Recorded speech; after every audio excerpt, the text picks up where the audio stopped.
Já comprou todas as prendas de Natal?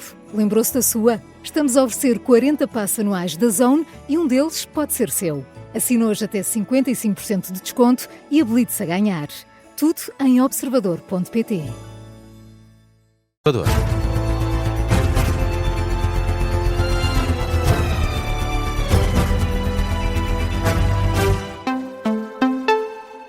Este é o Jornal das 4, tem edição do Miguel Videira. Miguel, Luís Marques Mendes revelou há pouco a lista de clientes da empresa familiar. 22 clientes com contratos firmados na área da prestação de serviços em consultoria, comentário e participações em conferências. Entre as 22 empresas está a Alberto Couto Alves, uma construtora de Famalicão, que está na origem de uma denúncia anónima enviada à Procuradoria-Geral da República, segundo a qual o ex-líder do PSD recebeu centenas de milhares de euros sem que tivesse sido firmado qualquer contrato ou prestado efetivamente um serviço. A lista de clientes do antigo presidente do PSD ganhou relevância depois da revista Sábado ter revelado que Marques Mendes recebeu mais de 700 mil euros enquanto consultor externo nos últimos 2 anos. A notícia resultou nesta tomada de posição por parte do candidato presidencial. O diretor de campanha de Marques Mendes desafia agora os restantes candidatos a seguirem um caminho semelhante. Duarte Marques fala em ações a bem da transparência e pede que se divulgue tudo o que possa suscitar conflitos de interesse. Marques Mendes dá uma conferência de imprensa daqui a pouco, às 4h30 da tarde, momento que vamos acompanhar em direto aqui na antena do Observador.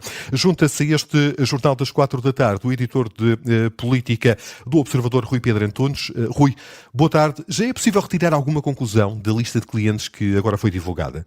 Olha, Miguel, antes disso, deixa-me só fazer aqui uma distinção que é, nos últimos dias, a primeira notícia é sobre a incerteza de recebimentos de 700 mil euros do trabalho profissional na Abreu Advogados, que é relativo, portanto, a clientes com quem Marques Mendes trabalha ou trabalhou nessa sociedade de advogados. Estes clientes que ele revela é fora da Abreu, ou seja, da sua empresa familiar. Qual é o entendimento de Marques Mendes? É que os primeiros estão sujeitos a um sigilo profissional próprio dos advogados, que é, no entender dele, inultrapassável, a menos que haja um caso de maior gravidade, e neste caso não, como é uma coisa mais pessoal, é a sua empresa familiar, e como são empresas ou de consultoria ou de conferências, porque aqui a ideia de não tem muito bem a ver com o volume, não é? Nós olhamos e são mais as empresas para as quais ele fez conferências do que as empresas para as quais ele fez consultoria. Mas, por exemplo, nós sabemos que relativamente ao Alberto Couto Alves foram 360 mil euros. E, portanto, não é tal construtora. Exato, não é por nós olharmos e vermos que são que 1/3 são conferências e que 2/3, ou que 2/3 são conferências e 1/3 são consultoria, que a relação da dimensão de valor seja essa, porque isso não é conhecido.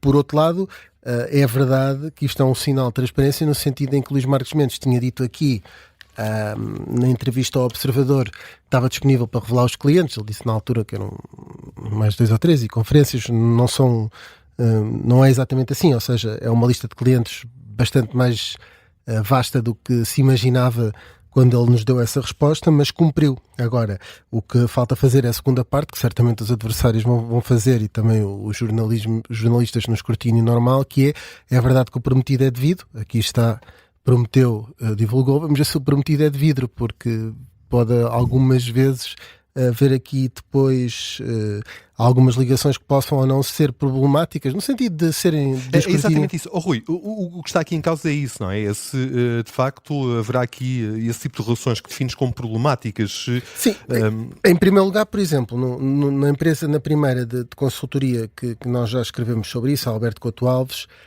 que a PGR primeiro disse-nos que não dizia se estava lá alguma coisa, e depois esta manhã respondeu-me um e-mail a dizer que não ia abrir nada, nem averiguação preventiva, nem inquérito, porque achava que para já não era matéria criminal, e portanto era logo excludente de ser o Ministério Público a investigar, e depois que ia enviar para a Autoridade Tributária, porque de facto havia ali matéria fiscal, mas que podia ser ou podia não ser. Portanto, esse assunto dessa empresa ficou fechado pela entidade que o podia fazer, não é?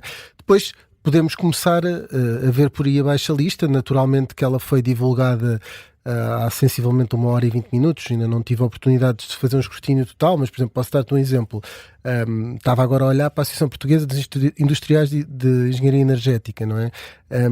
Uma boa parte do percurso de Marques Mendes na atividade profissional também foi feito na área da energia. Isto não é estranho que ele tenha feito consultoria nesta área, por exemplo, até num livro que é Os Negócios da China, que é um livro sobre precisamente ex-políticos que na verdade facilitam negócios.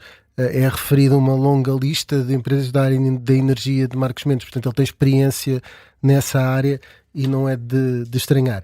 Na questão das conferências há nomes que enfim, que são muito, muito conhecidos, a Simpor, o próprio McDonald's, e portanto a partir daí é natural que, dependendo de vários, Marques Mendes tem experiência em diversas áreas e é um político experiente, portanto pode dar uma conferência praticamente sobre tudo, além de ser jurista naturalmente, e portanto naturalmente não é de estranhar essa parte.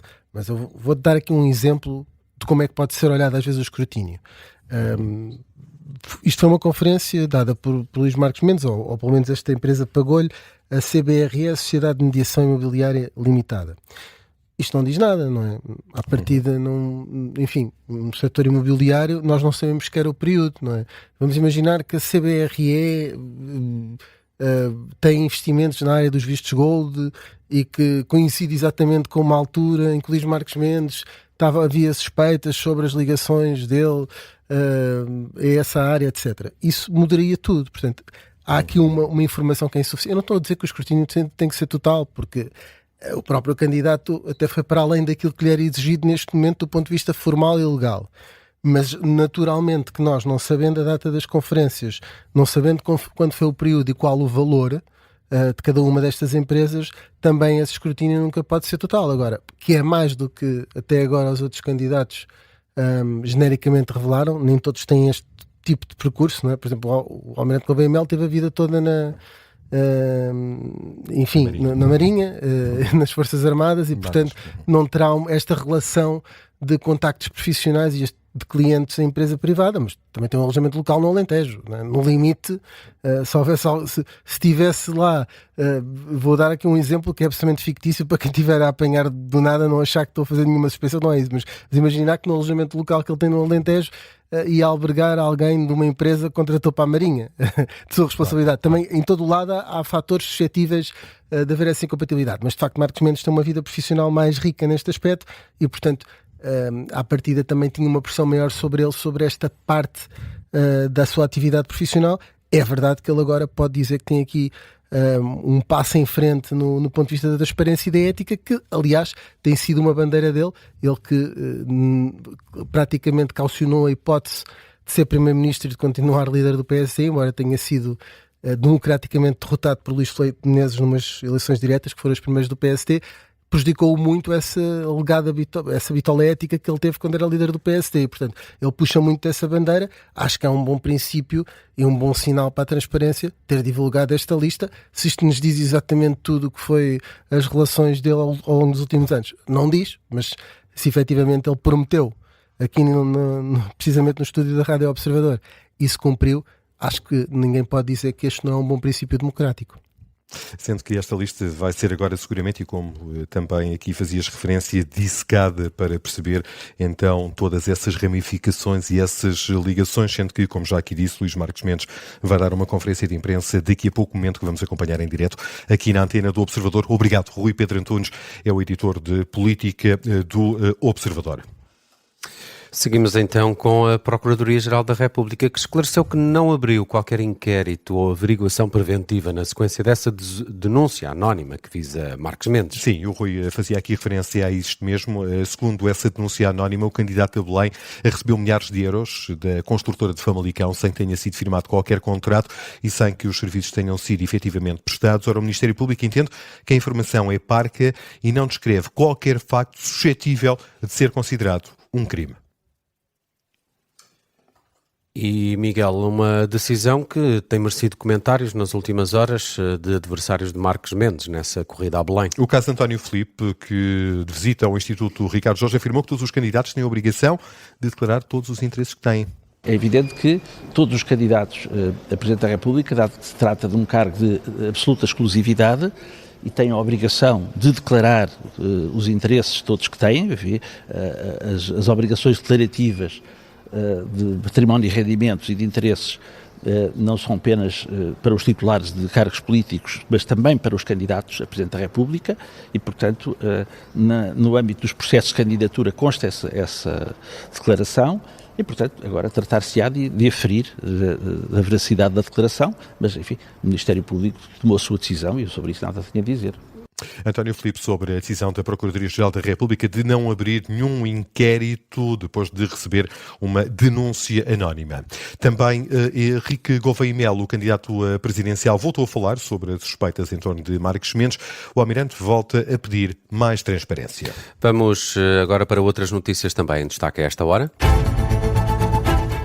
A CGTP decidiu hoje convocar uma manifestação para o próximo dia 13 de janeiro contra o pacote laboral. A Central Sindical revela que a manifestação começa às 2h30 da tarde junto ao Largo Luís de Camões e o destino é a residência oficial do Primeiro-Ministro em São Bento. No desporto, Rui Silva, vídeo-árbitro do Santa Clara Sporting, e Tiago Leandro, assistente de vídeo-árbitro no mesmo encontro, pediram dispensa para os jogos da 15ª jornada do campeonato. O Conselho de Arbitragem da Federação Portuguesa de Futebol atualizou há momentos a lista de nomeações para a próxima ronda da Liga. Rui Silva já não vai ser o VAR do jogo Tondela-Casa Pia, enquanto que Tiago Leandro também não vai desempenhar funções de assistente de VAR no Estoril Sporting Clube de Braga. Recordar que a partida de ontem entre o Sporting e o Santa Clara está envolta em polémica por causa de um pontapé de grande penalidade assinalado a favor dos Leões já nos minutos finais do encontro.